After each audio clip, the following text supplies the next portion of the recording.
Hawk Talk with President VanWagoner. So I'm here with Majuma Maalim, MVCC alum. It's great for you to join me here on our MVCC Hawk Talk podcast. Thanks so much for joining me. Thank you for having me. So if you don't mind to start, share a little bit about where you were born and what was it like for you to growing up?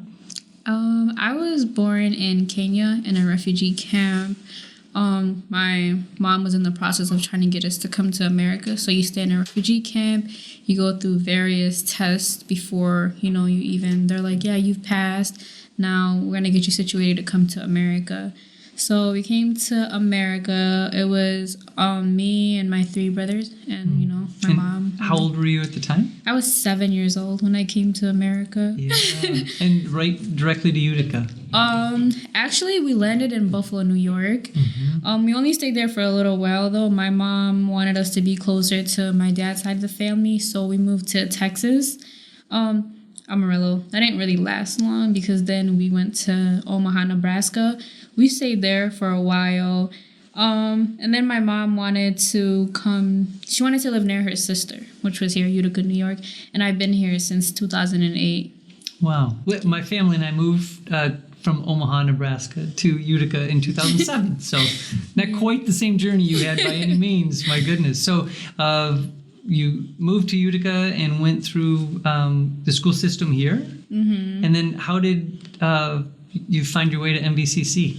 So it was senior year. My head was set to go to the CIA, the Culinary Institute of America. It's located in Albany. And culturally, it's not normal for our parents to let us go far away from home for school. Also, the fact that our parents didn't get the opportunity to get an education. So sometimes it's hard for them to let their kids go far away from them because they want to be so protective because of everything they've gone through already. So when my mom told me, no, you can't go, my dreams were shattered. I was like, I'm not going to college. That's it. I'm done. My best friend, Layla Ali, she was like, I'm not going to let you go down that hole. So she introduced me to Rick Shore, who was the best mentor in high school. He sat me down. He said, I'm going to talk to you about his life story, basically what he went through and why he went to college. And, it got me thinking. And I was like, this is not the end for me. I can go to MVCC, still get a culinary degree, and go on from there. So after having that talk with Rick and Layla kept persuading me, I just made up my mind. I'm going to apply to MVCC, join the culinary arts program. And when I got accepted, I was so happy. I was like, oh my God. It wasn't the school I wanted to go to, but coming here was actually the best decision for me. I had a lot of great memories here at MVCC. I had a lot of fun. And just looking back, I'm like, I wish MVCC gave out bachelor's degrees as well. Yeah. Very good. So what were your classes like? You graduated, you went through the culinary arts program. Yeah, just say more about those classes and your experience. My classes were easy, I would say. My general ed classes were easy. Culinary classes were very hard for me at the beginning because I grew up learning how to make African food. Going into school and everyone knows all these names, these baked goods, the way they make certain pastas. I'm just there and I'm just I don't know what's going on here, but I'm reading on my books, trying to not come to class and be that kid who doesn't really know what's going on. It was kind of hard, but by the time I graduated, my professor told me I changed a lot from not knowing what I was doing to being almost a top performer in class. Fantastic. So, yeah. And did you have a chance to get involved in clubs or organizations outside of the classes? Yes, I was in MSA and I was also in the Black and Latino Student Union. And MSA, if you could, the acronym? Muslim Student Association. Very good. Yes. I was also a part of student government. Sorry. Oh, very good. Yeah. So you had a chance to, because over 50 clubs and organizations, and you found your way to participate outside of classes to kind of enrich and expand your experience here at MVCC. That's great. Mm-hmm. And did you run into any particular challenges that you had to overcome? I felt like most of my challenges were sometimes working with my speed in culinary class and making sure I'm getting enough time studying, knowing what's going on while still like having a job and trying to also focus on my other classes. Because for me, it was really hard starting out in culinary, not knowing what was going on. It's like I had to play catch up while everyone knew a lot of the things already. Mm-hmm. And so you worked while you were taking classes here at the college. So going to class, going to work, plus clubs and organizations. Yes, I started working at the dining hall here at Sodexo. Mm-hmm. And then once I got a little more experience in the kitchen, I applied to Texas Roadhouse and I got hired. So that helped a lot also with college because I was not only cooking in class, I was also working in a real kitchen, cooking stuff. So, great. Yeah. And with the culinary program on the Rome campus, did you have any problems with transportation? And if so, how'd you overcome those? Or my brother, he was my Uber. Okay. Until I learned how to drive, I forced myself. I said I can't keep relying on him because he was also a college student and he also worked. So I'm like very independent till this day. I'm like, I need to learn how to drive because I don't always like to depend on people, which is not.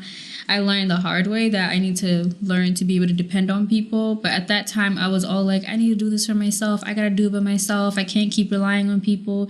So I pushed myself to learn how to drive. I got my learner's permit, got my license, and I was driving myself from Utica to Rome every time I had class. Wow, fantastic. And so you graduated from MVCC with your culinary arts degree. And then what did you do after you graduated from MVCC? After I graduated, I applied to SUNY Polytechnic Institute for my bachelor's in business administration. Very good. And completed that or?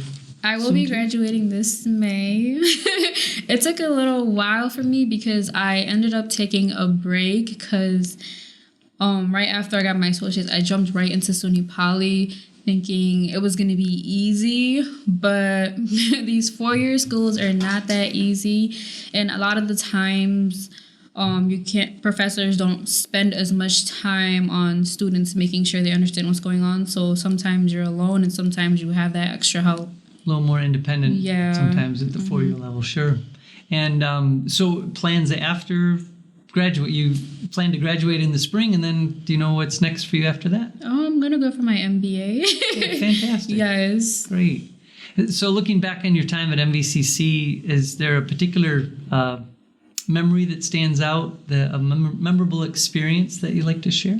So I remember every semester, right? I think that's when we have to redo FAFSA, and it's like already stressful because you have to worry about your classes and homework and making sure like also you're working, you're eating, taking care of yourself. So it was time to fill out the FAFSA, and I was sitting at the computers and I was very stressed out already, and I was just getting more stressed out and aggravated. So I go up to the office, and Teresa Palladino, I'll never forget her name. I was so stressed out. I was like ready to cry. I was like, oh my God, I need help. I don't know what's going on. She like talked to me calmly. She made sure she answered my question and that I was okay. And honestly, that was something that I'd never forget because there were other people that were just like not very kind at that time.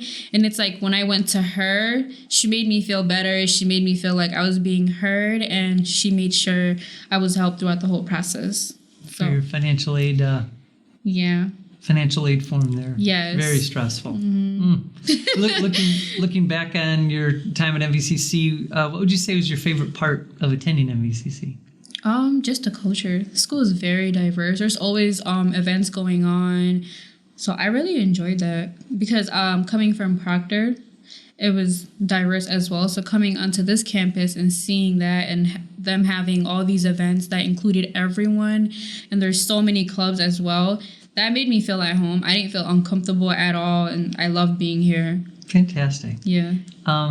If I were to, let me ask my last question. What does MVCC mean to you? To me, MVCC feels like home. It's that place that you don't want to leave. Sometimes you have to because you have to grow up in life. But this was the first place where kind of pushed me into the adult world. But at the same time, I had professors, advisors, and friends who were there to always help me out. So to me, this place would always be like a home to me. Very good. Majuma, Maalim, thank you so much for joining me on the MVCC Hawk Talk podcast. Thank you so much for having me. Hawk Talk with President VanWagoner.